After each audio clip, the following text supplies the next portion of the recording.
Hello दोस्तों, नमस्कार, आदाब, सत श्री अकाल सभी को। जीएस रिकॉर्ड में आपका हार्दिक स्वागत और अभिनंदन करता है। हम बात करेंगे एनआईए स्टूडेंट को लेकर बड़ी अपडेट क्या है। जैसा कि आपको बता दें, इस समय अगर कोई मुद्दा बहुत तेज़ी से चल रहा है तो वह है बीपीएससी टीआरई 3 को लेके। आपने देखा होगा बीपीएससी टीआरई 3 का पहले पेपर लीक होता है, उसके बाद हाईकोर्ट में मैटर जाता है। हाईकोर्ट में मैटर जाने के बाद मैटर आप देखेंगे कि पटना हाईकोर्ट का जजमेंट आता है, बीपीएससी टीआरई 3 को रद्द कर दिया जाता है। लेकिन अब देखेंगे तो अभी पेपर की कटिंग भी बहुत तेज़ी से वायरल भी हो रही है और बहुत हर न्यूज़ चैनल में ये सारी चीज़ें चल भी रही हैं कि बीपीएससी टीआरई 3 में मौका दोबारा नए सिरे से फॉर्म भरे जाएंगे और मौका दिया जाएगा। किसको दिया जाएगा भी साफ साफ स्पष्ट किया गया है। चलिए देख लेते हैं क्या चीज़ें हैं। फिर से होगा टीआरई 3 के लिए आवेदन, आप देखेंगे तो इसमें साफ साफ लिखा गया है। और हाईकोर्ट का जजमेंट भी आप देखेंगे तो इसमें भी साफ साफ कहा गया है कि ये चीज़ें की जाएंगी। तीसरे चरण में शिक्षक बहाली को लेकर आरटीए 3 के 6-7 जून के बाद फिर से आवेदन लिए जाएंगे। हालांकि इस बार केवल उनको आवेदन देना होगा जिनके पास गेस्ट शिक्षक का अनुभव है और वह वेटेज लेना चाहते हैं। गेस्ट टीचर में आपको पता होना चाहिए एनआईएस डीलेट भी शामिल है। तो आपको कहने का मतलब है अब एनआईएस डीलेट के पास भी मौका है कि उसमें वो आवेदन कर सकते हैं।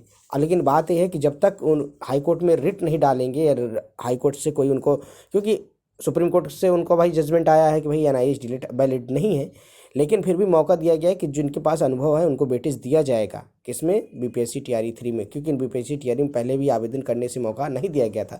लेकिन हाईकोर्ट का आर्डर आ चुका है, तो हाईकोर्ट के आर्डर के बाद अब इसमें ये नहीं मेंशन किया गया है कि क्या बीएड, डीएलएड या एनआईएस डीलेट। इसमें साफ साफ कहा है कि जिनके पास अनुभव है। तो भाई गेस्ट फेकर जो एनआईएस डीलेट के टीचर हैं उनके पास तो अनुभव है, क्योंकि ऑलरेडी वो टीचर थे और कहीं ना कहीं से उनके पास कुछ अनुभव है, कहीं ना कहीं पढ़ा रहे हैं, चाहे प्राइवेट स्कूल में या निजी संस्थान में, तो उनके पास ये अनुभव है। अब उनको ये मौका भी दिया जाएगा। दूसरा चीज़ आप देखेंगे कि ये जो एमएचआरडी और एनसीटी का जो रेगुलेटिंग एक्ट था 2009, उसमें भी साफ साफ इस चीज़ को मेंशन किया गया है।